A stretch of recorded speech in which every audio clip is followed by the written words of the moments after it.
Bonjour à tous, bienvenue dans votre émission SG Bourse Live. Nous sommes ensemble en direct comme tous les mercredis de midi à midi et demi. Ensemble, nous ferons un point sur l'actualité des marchés financiers et puis sur les produits de bourse Société Générale. Avec nous, Sébastien David. Bonjour Sébastien. Bonjour Ingrid. Responsable des produits de bourse Société Générale. Et Valérie Gastaldi. Bonjour Valérie. Bonjour Ingrid. Qui est analyste senior chez Day by Day. On regarde tout de suite le sommaire de notre émission et on débutera avec un édito consacré aux GAFAM. On se penche sur le modèle des géants du net. Est-il temps de les réguler? La question se pose. Suivra l'agenda de la semaine, l'occasion pour nous de regarder ce qu'il y a au programme des parutions économiques et puis des parutions des entreprises, bien entendu aussi. Nous ferons ensuite un focus sur un point d'actualité à surveiller. Il s'agit cette semaine du secteur bancaire américain. Dans notre rubrique produits de bourse, c'est donc Sébastien David qui va nous parler des produits Société Générale les plus traités ces derniers jours et puis qui fera un point sur les produits Turbo, Infini, Best, tout ce qu'il faut savoir dessus. Enfin, les tendances de marché avec Valérie Gastaldi qui se livrera à sa traditionnelle analyse du CAC 40 et puis une sélection de valeurs. SG Bourse Live, c'est parti.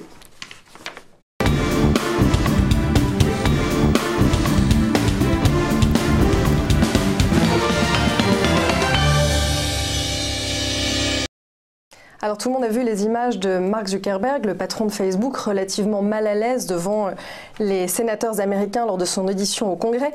Une audition qui intervient donc après un nouveau scandale d'usurpation des données personnelles des utilisateurs. Alors cette audition marque-t-elle la fin d'une ère ? Elle ouvre en tout cas la voie à une possible régulation du secteur du net et de ces géants qui avaient été jusque-là largement épargnés par les politiques. Il faut dire que récemment, les scandales se sont succédés chez les GAFAM et chez les autres sociétés du secteur. Résultat, plusieurs parlementaires américains se sont engagés à travailler sur une loi destinée à encadrer les entreprises du secteur de la tech. Certaines initiatives juridiques voient également le jour. Le procureur du Missouri a ainsi lancé une enquête contre Google pour pratiques anticoncurrentielles.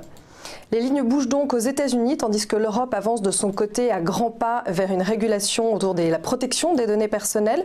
Le 25 mai prochain entrera en effet en vigueur la directive européenne portant sur le sujet nommée RGPD. À l'occasion de la publication de son rapport d'activité annuel qui était la semaine dernière, la CNIL a déclaré y voir l'occasion pour l'Europe de créer une norme qui pourrait s'imposer au niveau mondial. Quant aux GAFAM, l'Europe n'a pas non plus l'intention de les laisser continuer à agir en toute impunité. Le Parlement et la Commission européenne attendent ainsi que Zuckerberg vienne ici s'expliquer sur l'affaire Cambridge Analytica.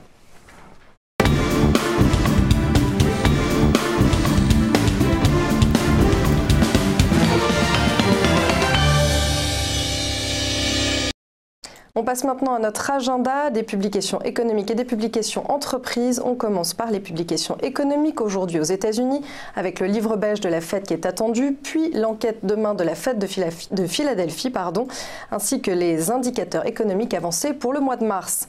En Europe aujourd'hui, ce sont les prix à la consommation pour la zone euro et pour le Royaume-Uni. Avant demain, les ventes au détail du Royaume-Uni toujours pour mars. Et vendredi, il faudra suivre la confiance des consommateurs dans la zone euro et les prix à la production en Allemagne.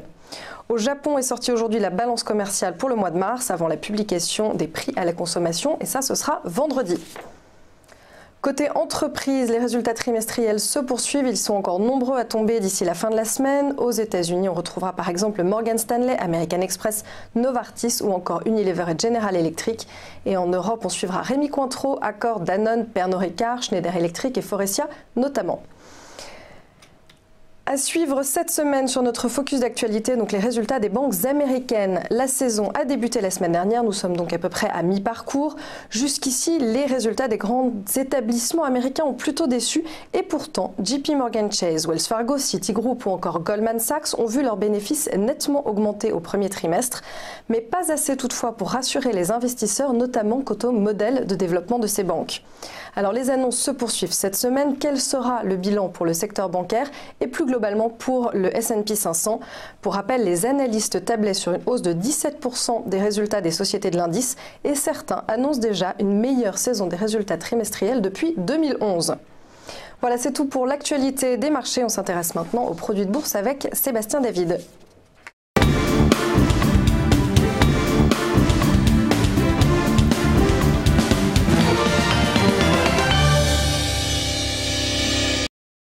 Alors cette semaine, on se penche sur les turbos, plus précisément les turbos Infini Best, et puis sur leur fonctionnement qui présente quelques particularités. Mais avant de s'y pencher, regardons quels ont été les sous-jacents turbos les plus traités ces derniers jours à la Société Générale avec vous, Sébastien. Alors effectivement, Ingrid, c'est toujours intéressant de regarder les sous-jacents qui ont été les plus traités par les investisseurs.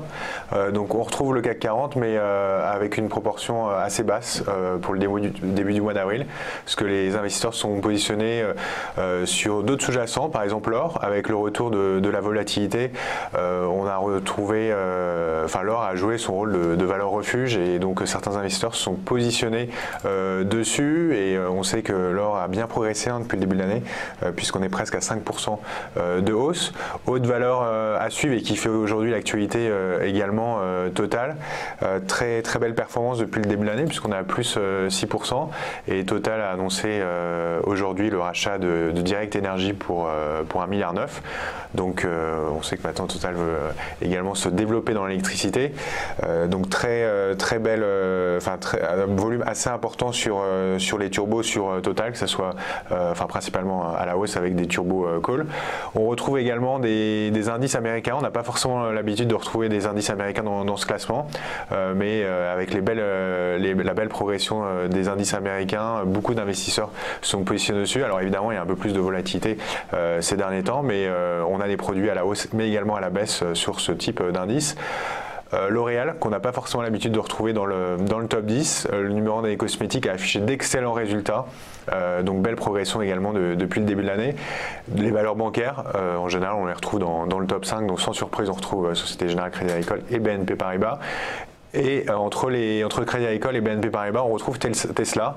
Alors Tesla, évidemment, ça a fait l'actualité avec un accident, notamment sur un de leurs modèles phares qui a fait plonger l'action. Donc beaucoup d'investisseurs, notamment sur les turbos, se sont positionnés sur les turbos Infini Put sur Tesla. Donc on anticipait la baisse de cette valeur. Donc évidemment, il y a eu une belle progression de ce type de produit. Donc c'est pour ça qu'on retrouve ce type de valeur. Ce qui est intéressant de noter, c'est que sur les turbos, comme beaucoup de produits, comme nos produits à effet de levier, on peut investir aussi bien sur les indices, donc avec le CAC, le DAX, le Dow Jones, mais aussi les actions. Alors les actions du CAC 40, mais aussi des actions américaines ou allemandes, des matières premières, l'or, le Brent, mais également, là on ne le retrouve pas dans le classement, des devises comme l'euro-dollar, l'euro GBP. Donc toute cette gamme est à retrouver sur notre site internet sgbourse.fr.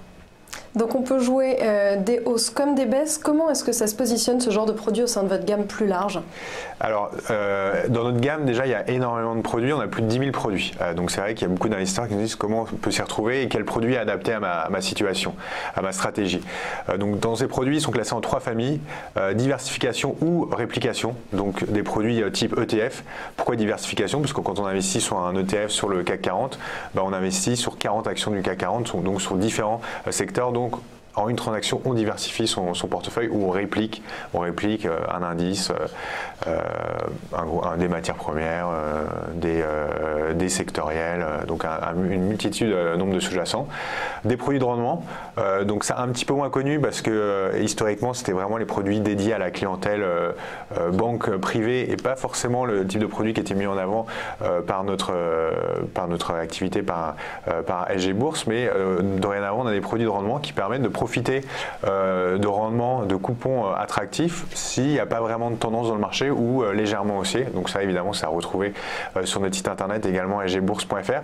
Mais le gros de notre activité c'est les produits effets de levier. Ça représente à peu près 80% de la gamme avec différents types de produits. Les varants, les produits historiques de la Société Générale puisqu'ils existent depuis 1989. Donc pareil on retrouve une multitude de sous-jacents. Les turbos, aujourd'hui les turbos, il faut savoir que ce sont les produits qui sont le plus traités par les investisseurs particuliers, les produits de bourse les plus traités, ça représente à peu près 55% du volume. Il y a 2-3 ans, on était plus autour de 35-40%. Donc il y a une forte progression de ces produits. Et enfin, on a les certificats leveraged et short qui permettent de répliquer avec un levier fixe des sous-jacents type CAC 40 et des leviers jusqu'à 15. Le point commun entre tous ces produits à effet de levier, c'est que ça amplifie les variations des sous-jacents. Donc bien sûr, c'est pour les investisseurs qui sont avertis, qui ont l'habitude, qui ont une connaissance du marché, qui ont l'habitude de traiter ce type de produit, parce que quand on a un levier de 5 sur le CAC 40, si le CAC 40 gagne 2%, vous allez prendre 10% avec votre produit, mais si vous perdez 2%, si le CAC 40 perd 2%, votre produit va perdre 10%. Donc ça fonctionne à la hausse comme à la baisse, avec des risques qui sont effectivement important, puisqu'il y a un risque de perte intégrale du capital, et notamment sur les produits de type turbo, lorsqu'on touche une barrière qu'on appelle désactivante ou prix d'exercice, le produit s'arrête de côté et a une valeur nulle. Donc quand on investit sur ces produits, il y a des règles à respecter, et notamment il y a 3 étapes qui sont importantes. C'est déjà d'avoir une conviction forte sur le sous-jacent.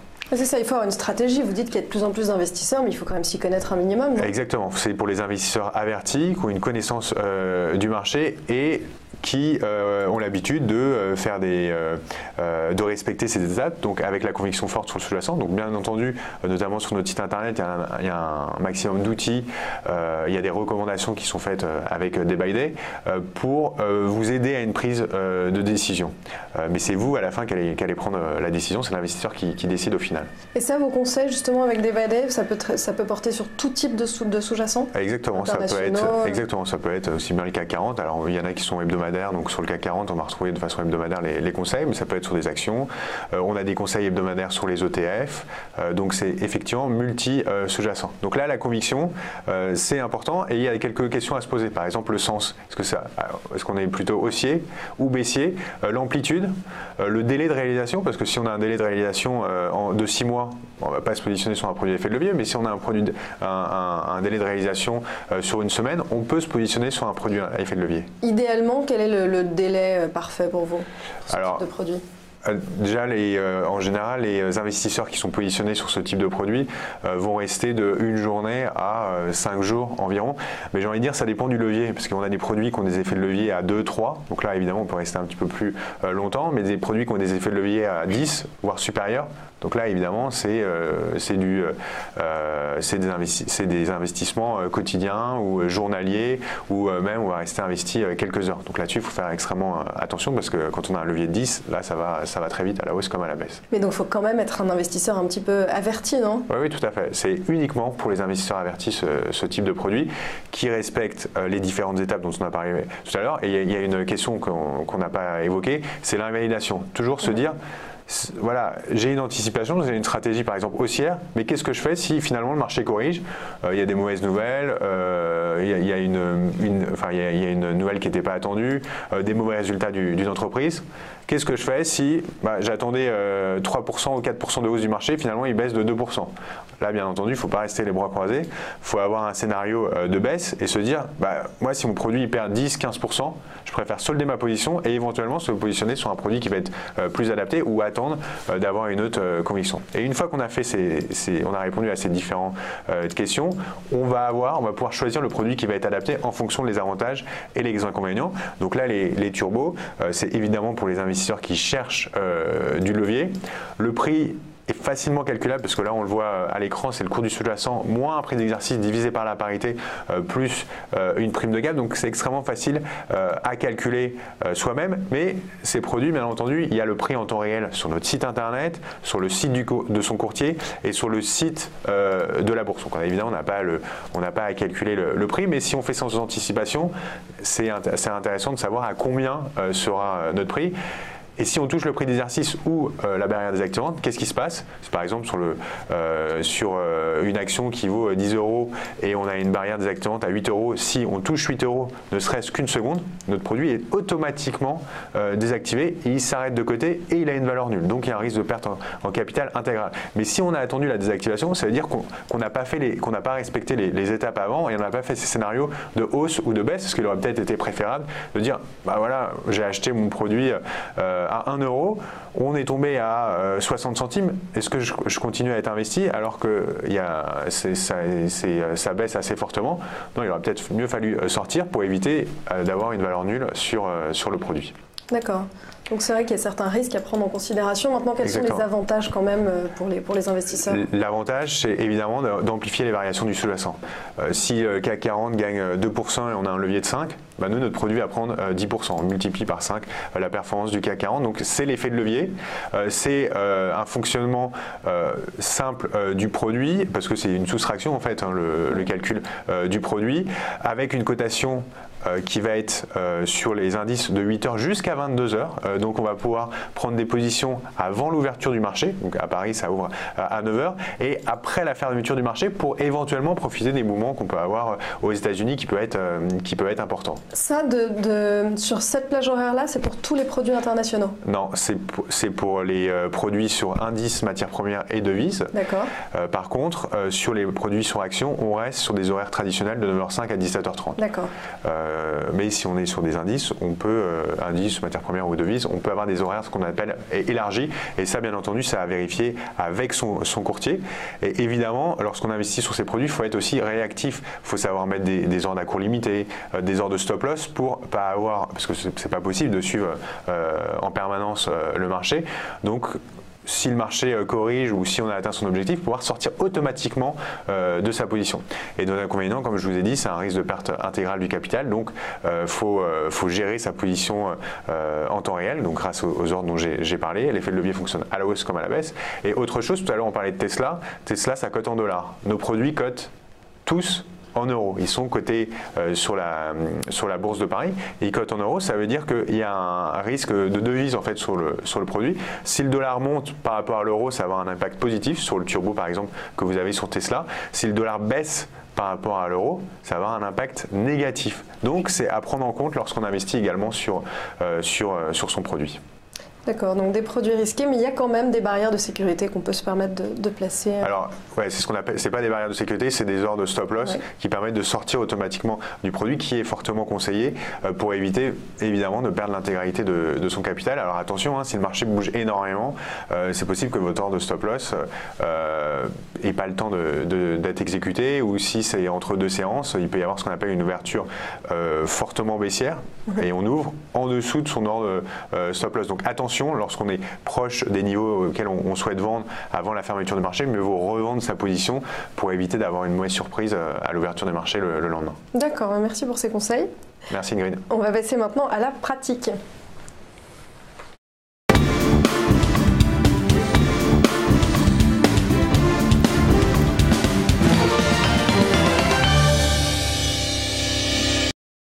Et pour cette phase pratique, on retrouve Valérie Gastaldine, notre analyste Day by Day. Bonjour Valérie. Bonjour Ingrid. Alors comme d'habitude, on commence avec le CAC 40. Est-ce qu'il est possible de déceler une tendance dans ce CAC en ce moment?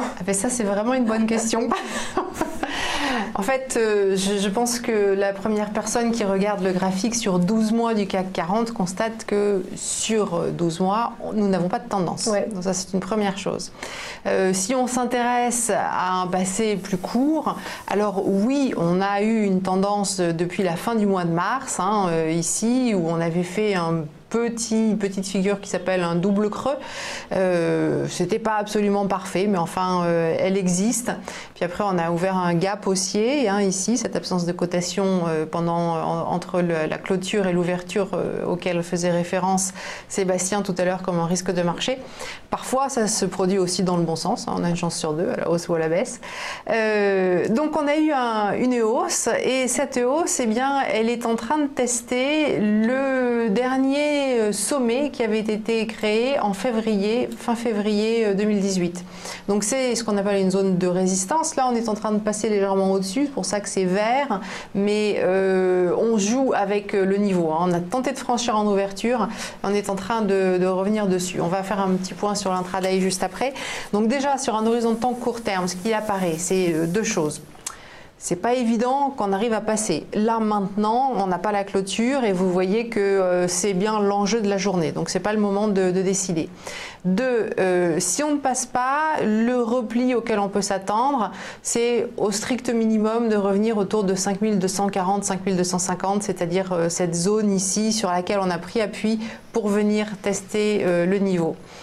Bien sûr, on ne peut pas exclure qu'on soit dans ce qu'on appelle une consolidation plus ample, hein, donc un retour jusqu'au précédent creux.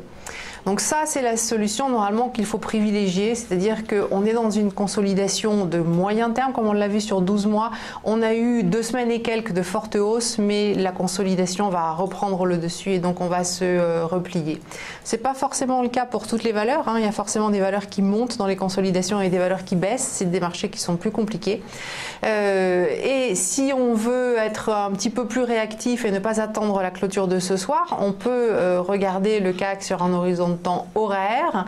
Et donc voilà ici ces précédents sommets à 5263. Et vous voyez que ça, ce sont des bougies qui représentent 1 heure. On a quand même une formation qui pourrait être la formation d'un sommet. En tout cas, on a établi un tout petit support à 5360. Tant qu'on est au-dessus de ce niveau, alors ça va faire du 360, 358, hein, donner quelques points de marge. On peut continuer à favoriser des positions à l'achat et se dire qu'on va terminer la journée au-dessus de la résistance. Si on passe en dessous, il faut commencer à devenir prudent parce que voilà, on a quand même une forte probabilité pour revenir dans la période de consolidation un peu plus bas. D'accord. Voilà, donc quelque chose qui est assez incertain et avec une tendance pas très forte. Alors, sans tendance claire, on peut conseiller aussi bien haussier, baissier, achat-vente. Sébastien, qu'est-ce qu'on a comme produit à notre disposition? Exactement. Alors, si on est donc au-dessus du support et on est plutôt haussier sur le marché, on va se positionner sur un Turbo Infini Best Call, CAC 40, avec une barrière désactivante à 4931 points. Donc, vous voyez que c'est quand même bien en dessous des niveaux actuels. Donc, ça nous permet éventuellement de ressortir hein, si le marché ne va pas dans le sens qu'on avait attendu. L'échéance est ouverte. Qu'est-ce que ça veut dire? C'est-à-dire qu'il n'y a pas de date d'échéance. Alors, ça ne veut pas dire qu'il faut rester des années sur le produit, mais c'est-à-dire qu'il n'y a pas de date butoir sur le produit. La seule chose qui peut arrêter le produit, c'est de toucher la barrière désactivante. Et dans ces cas-là, le produit s'arrête automatiquement. Hier, le produit valait 4,37 €. Le prix est actualisé en temps réel en fonction des fluctuations du CAC 40. Donc évidemment, là, à l'heure actuelle, il n'est pas à 4,37 €. Donc bien vérifier chez son courtier ou sur le site sgbourse.fr le prix de son produit. L'effet de levier de 12 et pour le négocier, le 3884S. Si on passe en dessous du support et on est plutôt dans une phase de consolidation et on devient baissier sur le marché, on va se positionner évidemment sur un put. Barrière désactivante à 5807, prix à 4,63, le levier aux alentours de 12 également et le mémonique pour le négocier à 412S. Je rappelle, les produits sont négociables via son compte titre et c'est exactement les mêmes frais de courtage que ce qu'on peut avoir sur des actions. D'accord, donc c'est facile. C'est extrêmement facile pour négocier. Si on sait acheter, vendre une action, on peut faire exactement la même chose sur ces produits. Alors la tendance est incertaine, mais vous l'avez quand même dit, on s'accroche à ça. On peut trouver des valeurs haussières, Valérie, en ce moment? Oui, tout à fait. Il y a un ensemble, il y a des valeurs qui sont franchement baissières, il y a des valeurs qui sont encore haussières. Donc on est allé chercher plutôt des choses qui sont dans des zones grises. Hein. D'habitude, on a tendance à privilégier, quand on anticipe de la tendance, on préfère privilégier des valeurs qui sont très fortes dans des tendances haussières ou très faibles dans des tendances baissières. Là, on est allé jouer avec des nuances de gris. La première valeur, c'est Forestia. D'accord. Alors vous voyez que alors là je suis sur un horizon de temps assez court. Hein. Mon graphique représente chaque barre de mon graphique, chaque bougie représente 2 heures de variation du marché. Donc on a 3 barres par jour en gros, ou 4 barres par jour, pardon. C'est plus court que l'horizon de temps quotidien parce que les Turbo Best sont des produits sur lesquels il faut être assez réactif. Donc ce qui nous intéresse dans Forestia, c'est qu'on a tapé à 2 reprises cette zone de support majeur à 62,90 et puis petit à petit on fait des progrès. Alors on a franchi une résistance intermédiaire ici à 68 qui n'est plus indiquée sur notre graphique et on s'en est pas encore complètement dégagé.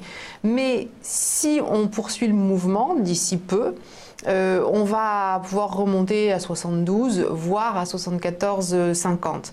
Donc ce qui nous intéresse, c'est de se maintenir au-dessus de 66,10 parce que vous voyez qu'ici ça a été résistance, c'est devenu support, donc c'est le niveau qui est garant de la poursuite de la hausse. Mais peut-être qu'on va rebaisser un petit peu. On est à 68, le support est à 66,10. On peut se dire qu'on va intervenir en léger repris à 67,15, 67,20, quelque chose par là. On va sortir sur l'enfant 6610, c'est notre niveau d'invalidation. Alors on se donne quelques centimes en dessous, hein, là aussi, de bruit. Et sinon, on va essayer d'accompagner le mouvement au moins jusqu'à 72, 71, 80.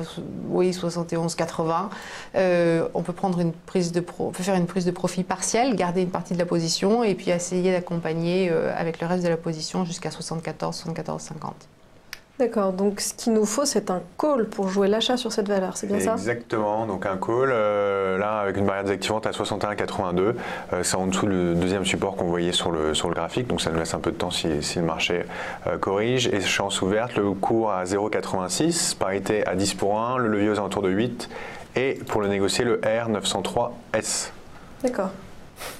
Aussi et toujours, Valérie, Sanofi, je crois? Oui, absolument. Alors Sanofi, c'est un peu un pari, hein parce que vous voyez que, bon, c'est pas la super pêche. Mais comme on a ce marché qui est en consolidation, dans un marché en consolidation, souvent, on a de la rotation sectorielle et c'est pas forcément, les hausses ne sont pas forcément sur ce qui a toujours été fort. Hein. Ce qui a toujours été fort, souvent, consolide et puis ce qui a été faible, du coup, remonte un petit peu. Donc, Sanofi, ce qui est quand même intéressant, bien qu'elle soit pas loin de ses plus bas, c'est que vous voyez qu'elle a réussi à aligner plusieurs sommets en hausse. Les creux restent plats. Mais, enfin, quoi qu'on ait potentiellement un creux ici, nouveau, hein, mais on a des sommets qui commencent à être ascendants. Donc il ne s'agit pas de vous proposer le grand retour de Sanofi, mais on a un support intermédiaire qui n'est pas très éloigné, à 65,44. Ce niveau, il avait été résistance, il est devenu support. C'est un niveau de gap, c'est la moyenne mobile, donc 100 heures. Ça fait un ensemble d'éléments qui, techniquement, se permettent de dire qu'on va aller au moins à 68,80, pardon, cette première résistance, peut-être un petit peu au-dessus ici à 69, 75 à peu près. Donc c'est tactique, hein, vraiment, mais on a un risk-reward qui est intéressant avec un début de tendance ou de petit rebond qui peut se faire. Alors si on y croit et qu'on est prêt à prendre un petit peu de risque, Sébastien? Exactement, donc si on croit au rebond de Sanofi, on peut prendre un turbo infini best call à 60,15 € en barrière désactivante. Le cours à 73 centimes, l'effet de levier aux alentours de 9 et le mnémonique, le O978S, j'attire juste l'attention des investisseurs, tous nos produits, tous les mnémoniques de nos produits finissent par S, donc S comme Société Générale, un moyen facile d'identifier un produit Société Générale dans notre gamme. D'accord.